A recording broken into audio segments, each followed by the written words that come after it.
In this video, we're going to break down 4 different scenarios that you might encounter in the turkey woods this spring. We're going to talk about different decoy setups and how to utilize them to your benefit to have more success in the woods. The 4 scenarios we're going to break down for you guys today are Midwest early season archery, shotgun opening weekend, Western run and gun style, and hunting in the deep south.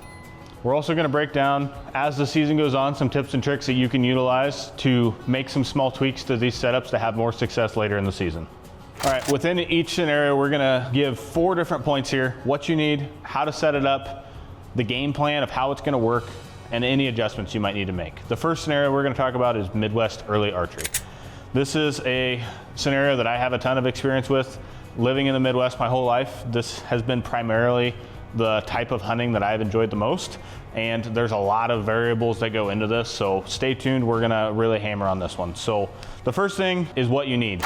Early season, typically turkeys are a lot more grouped up than they are later in the season.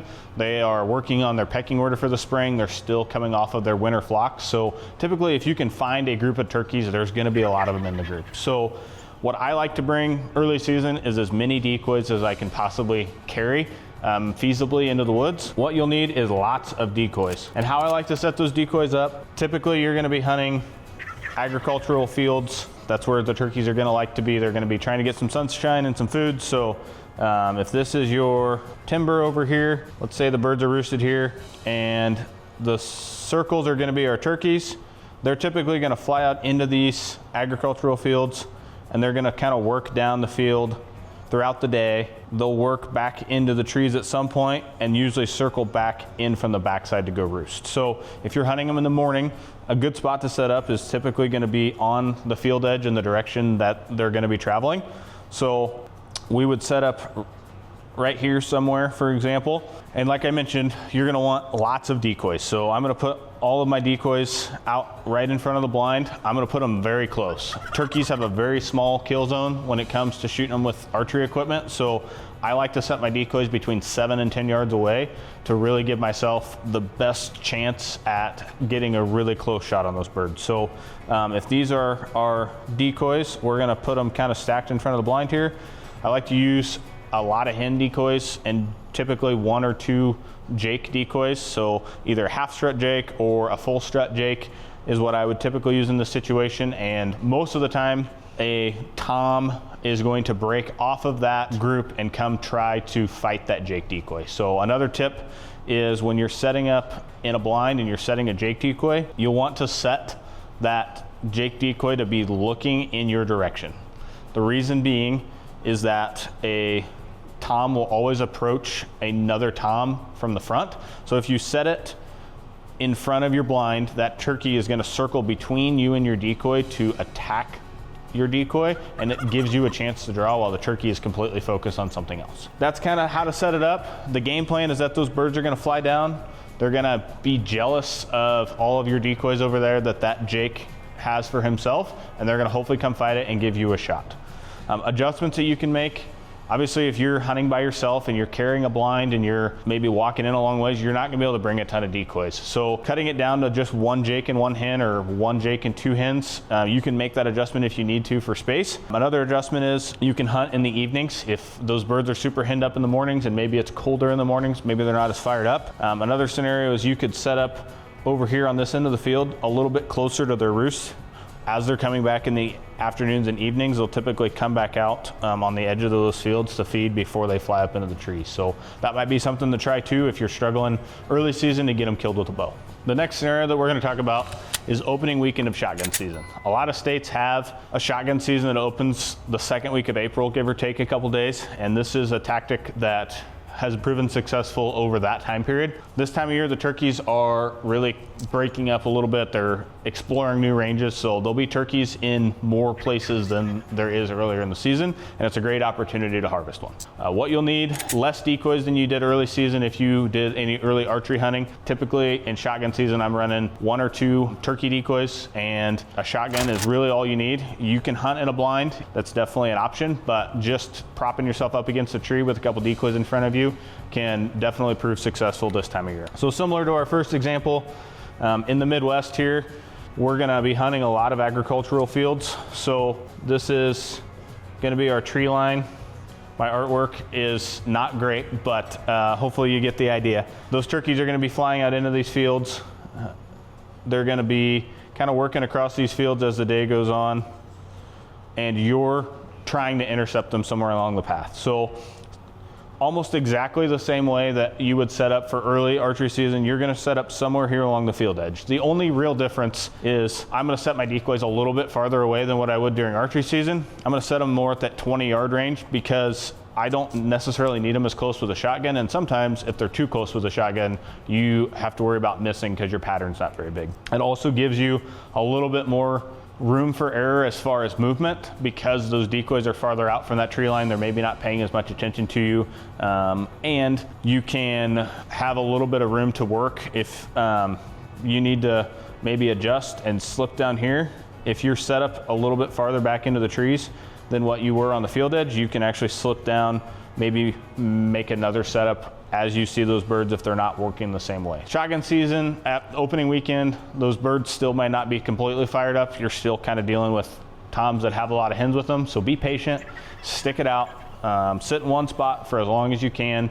If the birds truly have moved off to where you don't feel like you're in the game anymore, it does give you an opportunity to kind of move around by taking less decoys with you. The next style of turkey hunting that we're going to talk about is going to be Western run and gun. Now, these same tactics are going to apply no matter where you're hunting across the US, but the Western style of hunting is a lot more run and gun based. So what you'll need is typically just a shotgun, a bottle of water, and a couple turkey calls because you're going to be covering a lot of ground. This style of hunting, how to set up, we're going to primarily be focused on big ridges and valleys below. Out west, there's a lot less trees than in the Midwest, so it's usually a little bit easier to find where the turkeys are roosting. Whether you're in the mountains in Wyoming or Idaho, somewhere like that you're turkey hunting. This is similar to what that topography is going to look like. So we're going to have finger ridges that are coming out, and then we're going to have pockets of low ground, typically brush, between them. So you are going to want to set up kind of at the tops of these ridges, trying to call turkeys up out of those valleys. Now, because there's a lot of topography and there's a lot of timber, your sound doesn't travel as far. You can't hear them as well and they can't hear you as well, so you're gonna have to move around a lot more to be able to locate turkeys. So we may set up here for a while. If we don't hear anything, we're gonna back out. We're gonna come back out the same ridge and we're gonna try it again. And the goal is that those turkeys are gonna come up out of these valleys to our setup. If they don't, then there's not a lot that you can do about that if they're not being responsive. So an adjustment that you might have to make is just trying a different area. There's a lot of ground to cover out west, and there's typically a lot of turkeys that are spread out among a lot of different landscapes. So you may have to try a couple different areas before you find a turkey that's responsive to your calling, but this is the tactic that I would use to take advantage of that. All right, the next scenario is going to be deep timber in the south. This is probably where turkey hunting was born. It's where all of the old videos of all those turkey hunting legends stream from. It's the purest form of turkey hunting, if you want to call it that. But what you'll need for turkey hunting in the south is pretty simple. A comfortable seat pad, a shotgun, and a good pair of hiking boots. You're gonna typically set up and sit for long periods of time. Those birds are smart. They've been hunted a lot.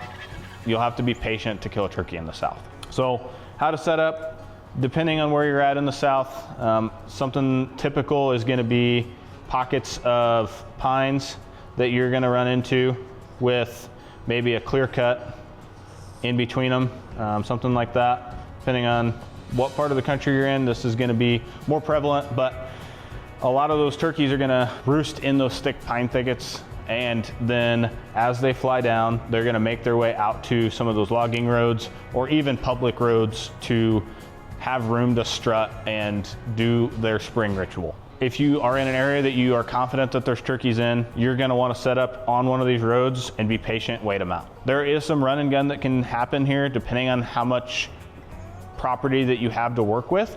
But a lot of the times, patience kills a lot of turkeys in the south because they don't typically gobble as much as birds in the Midwest. They've been hunted harder, and the eastern subspecies of turkey typically gobbles less times per day than other subspecies of turkey. So you'll want to use patience a lot when you're hunting in the south to be able to kill a bird. Adjustments that you can make: utilize a second person in the south to turkey hunt. So What I would normally do is I would set up on a logging road. If you know you've got turkeys maybe off this direction, you could set up with a second caller over here, and maybe you don't call at all. Those turkeys that are smart, they've been hunted a lot, and they're probably used to being called at from some of those roads and some of those access points. So utilizing a second person to help you out and maybe pull those turkeys past you and give you a shot would be an adjustment that you can make if you aren't having success. Some tips and tricks for the late season. As you progress through the turkey season and all across the US, whether you're hunting in the South, hunting in the Midwest, or hunting in the West, as the season goes on, those turkeys have gotten more pressure. They've seen other setups, they've seen decoys, they've been shot at, but they've also been through their spring breeding ritual. So they're kind of winding down.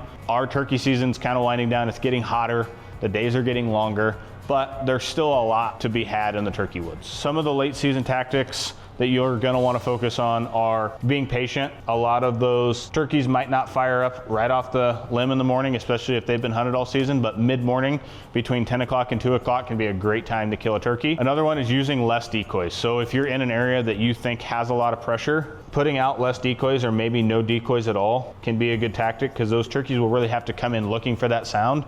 They can't observe those decoys from a couple hundred yards away and just hang up at 100 yards. They have to really come all the way in to see what's going on. And finally, the last late season tactic is hunting areas that are often overlooked. Maybe that's finding a new private farm to go hunt, or checking out a section of public that you think's been overlooked, but finding fresh birds that haven't been messed with all season and having that little bit of spark that you need to finish out your season and punch your tag.